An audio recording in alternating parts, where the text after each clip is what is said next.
afin que nous puissions nous tenir devant vous. Na tunarudisha pia sifa na shukrani kwa baraza ya wazee. Nous disons également merci au collège des anciens.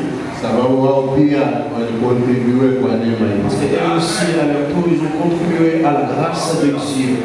Acha nikubariki na wewe pia. Laisse que je puisse te bénir également.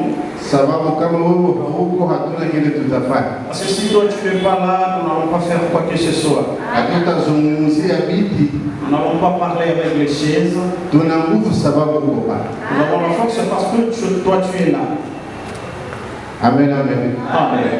Tutakuwa na neno kidogo tu.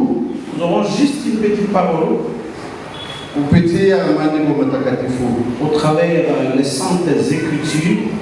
Karibu msomaji kutusomea kitabu cha Samueli wa pili. Nous lisons des Samuel 12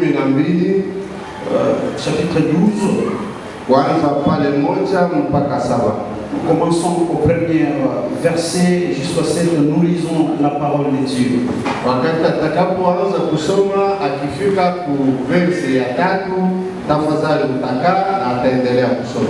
Lorsque nous arriverons au troisième verset, vous allez vous arrêter et vous allez vous mettre. Nous lisons la parole de Dieu au nom de Jésus.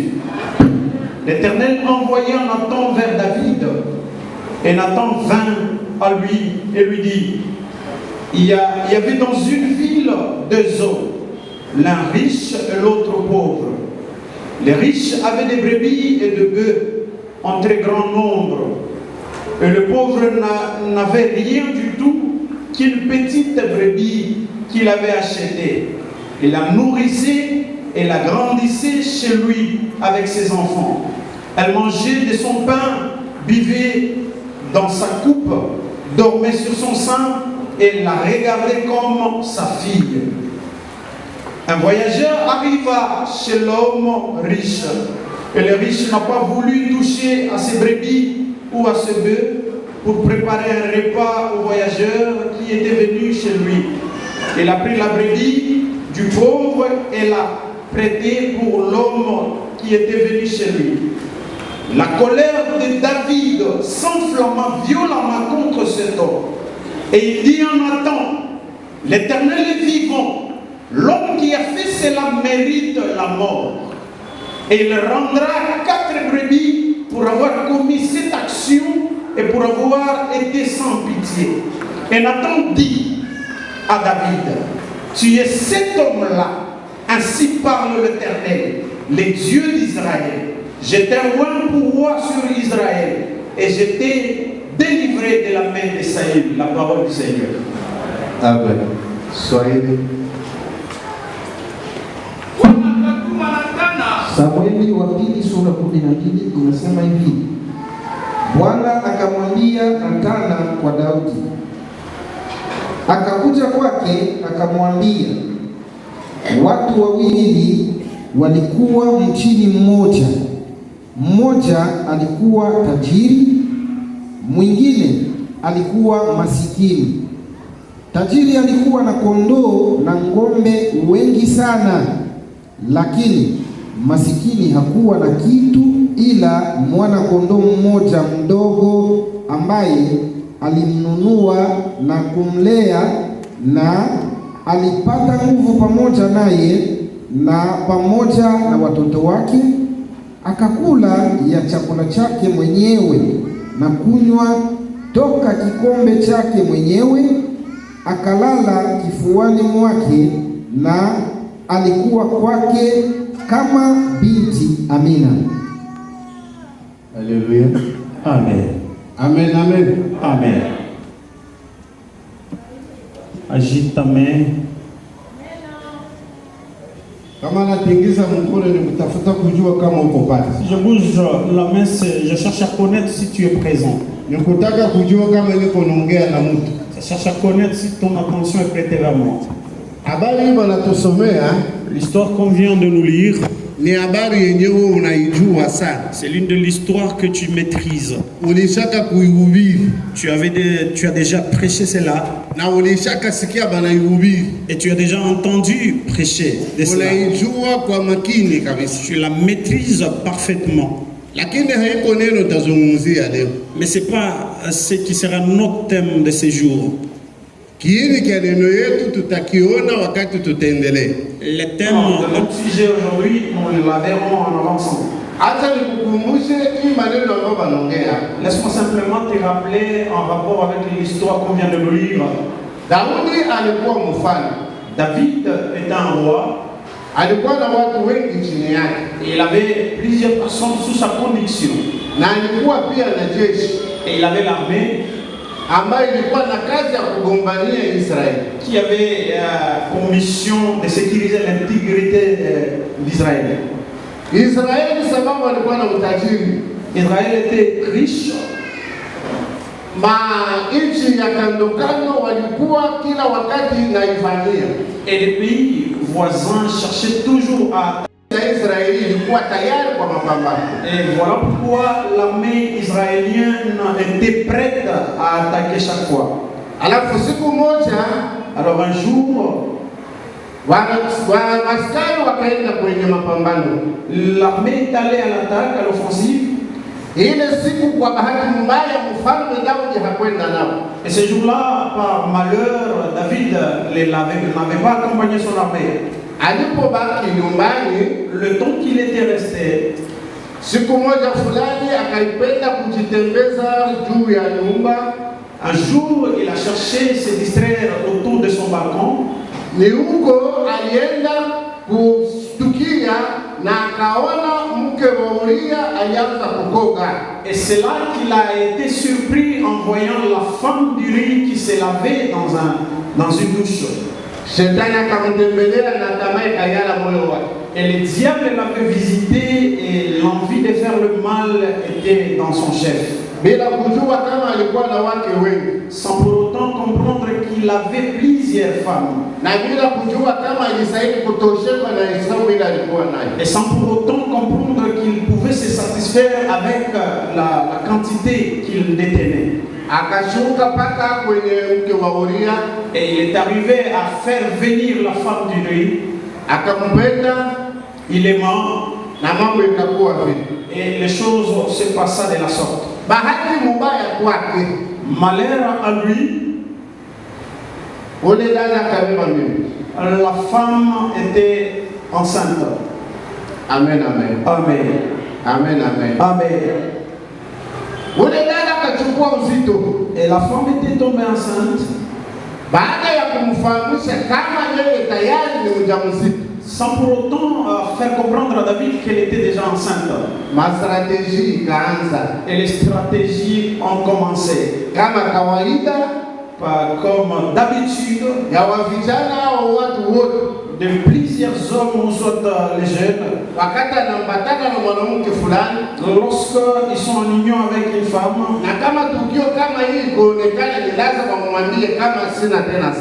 une fois quand il y a une affaire de grossesse, c'est là la personne commence à dire il y a un savoir-pas. C'est là que les hommes souvent sont troublés. Et on commence à chercher d'autres solutions. Et de la manière dont les choses s'étaient passées, David a vu que c'était une honte. Par rapport à son titre, il a vu que c'était une honte. Parce que là, il y a une grossesse qui surgit. Il n'avait pas honte le temps qu'il enviait la femme d'autrui. Et la honte l'a visité pendant qu'il y a eu grossesse. Et il s'est étudié Israël. Cherchant à se faire, à échapper la honte, il faisait appeler son mari. On a eu à faire venir le mari qui était à la défense, à l'offensive.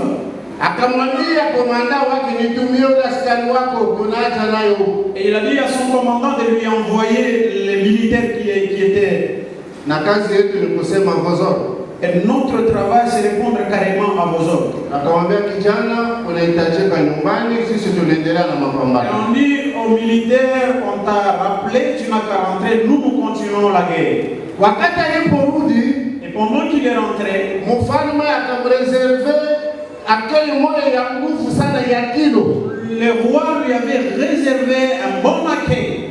Wakakula, Ils ont eu à manger, wakakunywa. ils ont eu à boire. Shabaha yake ilikuwa alewe sana. Et l'objectif c'était que le monsieur soit ivre Na enda alale kwake, avant qu'il aille dormir chez lui, sherti pourvu que atakutana na mke wake. il sera en union avec sa femme.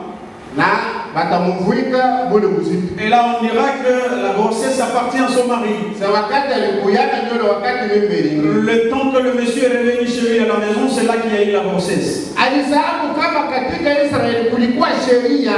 Et il avait oublié qu'en Israël, il y a une loi. Wakati watu wako kwenye mapambano, hakuna mtu anaweza kuchangia kitanda na mke wake. Lorsque nous sommes pendant la période de la guerre, personne de ces militaires pourra se rencontrer avec sa femme.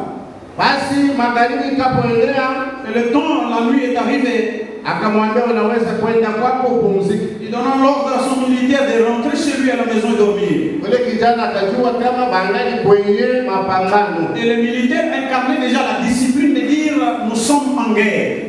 Akamwambia Avozoro, Et il a dit à vos ordres.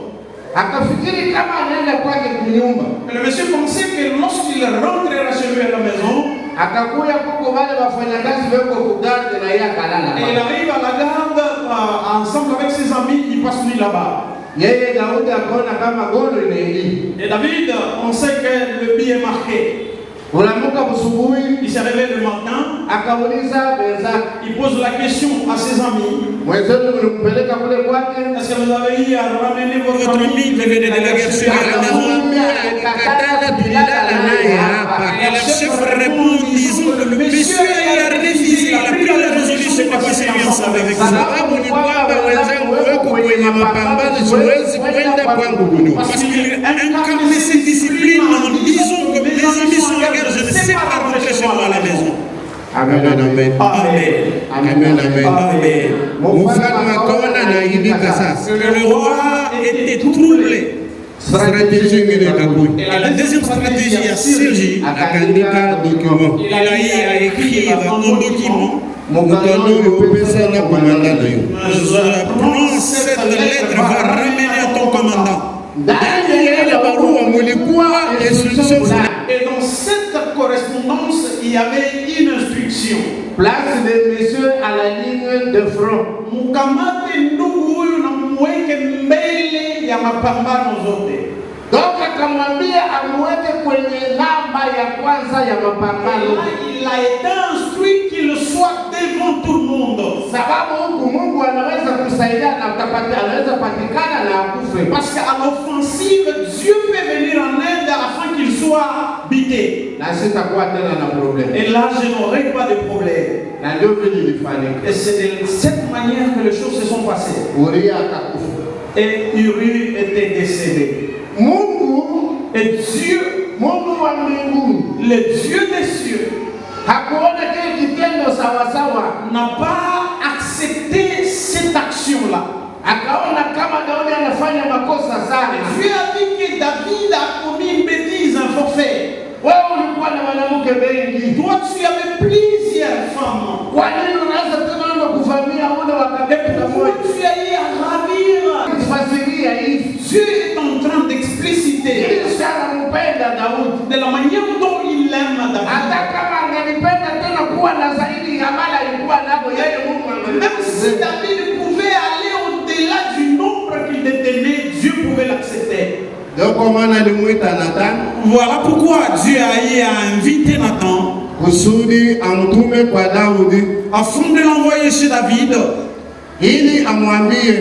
pour lui narrer le forfait qu'il a eu à commettre sur la terre ainsi que dans le ciel. Et Nathan est parti. C'est là qu'il y a mon thème ici. Si tu vas écrire, tu n'as qu'à écrire, tu n'as qu'à garder tes lèvres. Garde ta bouche vis-à-vis de tes les autorités. Chunga mdomo wako, Garde tes lèvres uwapo mbele ya mwenye kustahili heshima. devant qui que ce soit, toute personne qui est élevée en dignité. Natana kaondoka. Et Nathan est parti. Ingawaje alikuwa mshauri wa Daudi wa kila siku. Quel que soit qu'il était conseiller du roi chaque jour. Ile siku alifika kwake. Le jour qu'il a fait son entrée chez David, Natana hakutangaza mumsia mwana alikuwa anaenda kwa Mungu ananituma niko naenda kwa Daudi. Dieu, il n'a pas eu à raconter dans l'ensemble de la route en disant que Dieu m'a envoyé chez David.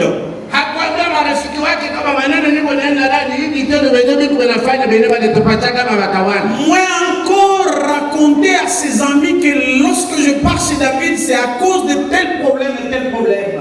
Alienda katika utaratibu na kimya. Il est parti dans le silence et dans toute la Na wakati alipofika mbele ya Daudi, Et pendant qu'il est arrivé devant David, hakumwambia kama Mungu ananituma kwako. il n'a pas dit à David que Dieu m'envoie chez toi. Kufuatana na comportement yako. Sur base de ton comportement, Wewe mtu mzima, toi, une personne responsable, tu as eu à poser des choses honteuses. alitumia formule ya heshima na adabu. Il a eu à mettre en jeu une formule de respect. Sababu hakuwa na problème na yeye na Daudi. Parce qu'il n'avait pas de problème avec Nathan. Alikuwa na problème na Mungu. Mais David avait des problèmes avec Dieu. Na Mungu mwenyewe alimuweka. Et Dieu lui-même qui l'avait intronisé, qui l'avait placé en scène. Ingawaje makosa aliendelea kumheshimu. Quels que soient ses forfaits, Dieu les respectait toujours. Na Daudi wakati alifika, Lorsque Nathan est arrivé, akabeba mfano. il a pris un exemple Asema watu wawili en démontrant qu'il y avait deux personnes. walikuwa wanaishi mkijiji kimoja. Et ces deux personnes vivaient dans une ville. Huyu mmoja alikuwa mtajiri na alikuwa na vitu vingi. L'un d'eux était riche avec beaucoup de choses. Lakini huyu mwingine alikuwa maskini Et l'autre était pauvre. na tegemeo yake ilikuwa ni kale kapondolo Et cette kamoja. personne ne pouvait espérer que dans une seule brebis, Kale ambayo alikuwa anakalea sana ni kitu kia maana sana sababu ndio mwisho wa utajiri qui wake. pouvait chérir beaucoup plus parce que c'était ça le seul patrimoine qu'il Ya avait. kushangaa ni wakati yule mtajiri alipokea mgeni. La chose étonnante, c'est lorsque ces riches a eu à recevoir des visiteurs. Sasa akapenda kumpikia chakula Et les riches cherchaient à préparer un menu à ses visiteurs juu ya kufurahisha nani mgeni wake. afin de plaire à ses visiteurs. Yeye alikuwa na makondoo na mang'ombe mingi. Lui qui avait un grand patrimoine, il avait des brebis, il avait des troupeaux, il avait des bœufs. Alishindwa kubeba yake, lakini alienda kubeba mpaka ya ule Il maskini. n'a pas su apprendre dans ce qu'il détenait, mais il est allé ravir au Na pauvre. akamfanyia mgeni wake mchuzi akala. Et il a eu à préparer un bon mets à ses Kwa ile visiteurs. neno C'est au travers de ça mfalme Daudi akawa que David s'est enflammé de colère. sema mtu kama huyu En disant une telle personne hastahili kuishi. ne mérite pas la vie. Asema Bwana wewe. Et Nathan a dit, c'est toi le roi. Akamwambia ni wewe. Il n'a pas grondé au roi que c'est toi qui mérite la mort. Bwana mtu yule yule. Mais il a dit avec la modérance en disant que c'est toi le roi. Kichwa ya neno nilisema chunga mdomo wako. Le thème de ce jour est intitulé comme garde ta bouche. Wakati upo mbele ya mtawala au mtu mwenye kuwa na heshima. Une fois que tu es devant une personne élevée en dignité, Kila mara chaque fois souvent, katika maisha ya kimwili au ya kiroho dans notre vie quotidienne, soit dans la vie chrétienne spirituelle, tunaweza kutoka mkawaida. nous avons déjà quitté dans les habitudes. Hatuna tena heshima ya kujua huyu iko sawa kaka yangu. Nous n'avons plus ces habitudes de comprendre que celui-ci peut être comparable à mon grand frère. Huyu anaweza kuwa dada au mama. L'autre peut être maman ou ma grande sœur. Huyu anaweza kuwa ndugu au baba. Il peut être un grand frère ou soit un papa. Kila kitu kinaharibika. Et toute chose est en perte de vitesse. Heshima inaisha. Il n'y a plus de respect. Adabu inatoka ndani ya watu. Il n'y a plus la révérence envers les autres. Alléluia. Amen. Alléluia. Amen. Utakuta hata ndani ya jamaa. Vous allez trouver même en famille, L'enfant peut se réveiller le matin parce qu'il constate que son droit n'est pas respecté.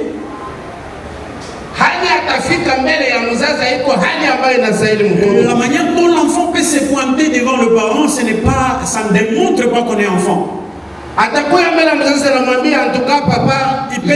Je vais être très sérieux avec vous aujourd'hui. Il peut être devant son père, akamwambia mzazi, leo tunapasha malizana. Je n'irai pas par 4 chemins, s'il vous plaît. Siwezi kuenda na manjia ine mzazi. Je trouve qu'il y a du désordre dans cette maison. Ninaona saa mvuruko inaingia kwetu. Nous devons être rétablis dans nos droits en tant qu'enfants. Tunapasha kurudishiwa mapashwa yetu baba. Na mkono mumufuko. Avec une main dans ses poches. Si Dieu est comme baba ni yeye au baba. Je ne sais plus s'il y a une mutation entre l'enfant et papa. Ce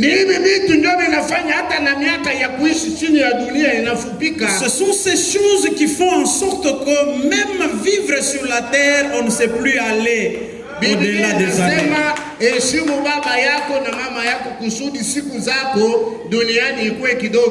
Et la Bible dit que honore ton père et ta mère afin que tes jours sur la terre soient en paix grand nombre. Dit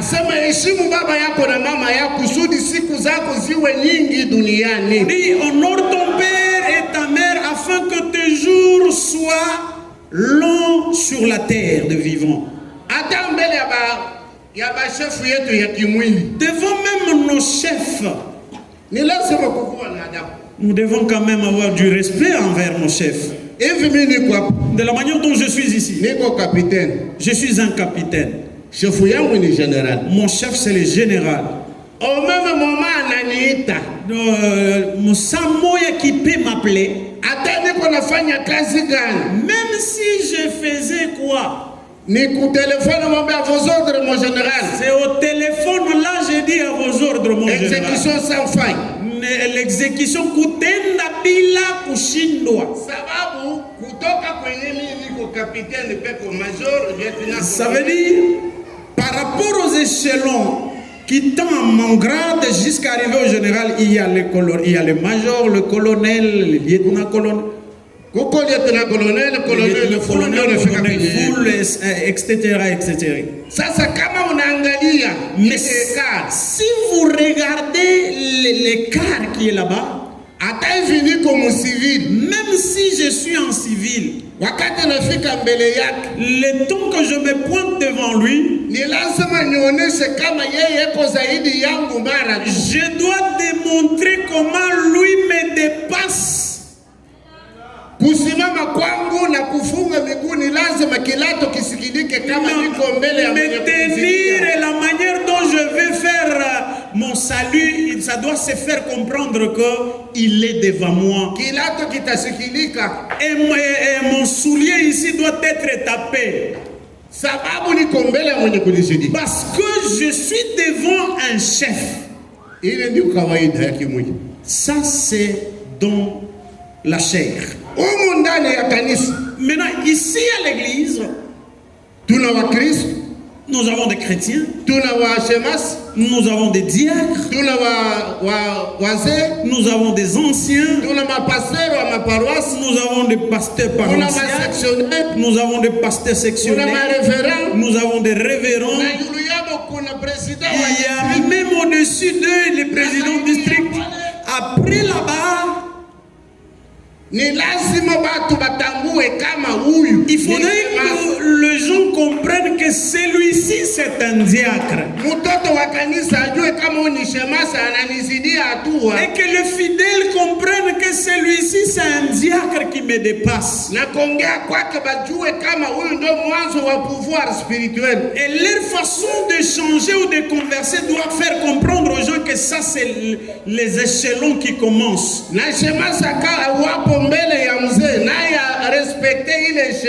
Et si le diacre est devant l'ancien, il doit aussi respecter l'échelon.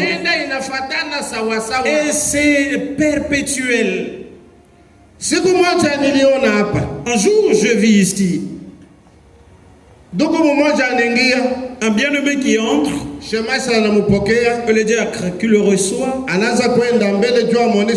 Et le diacre était devant pour l'amener à la place où il doit se mettre.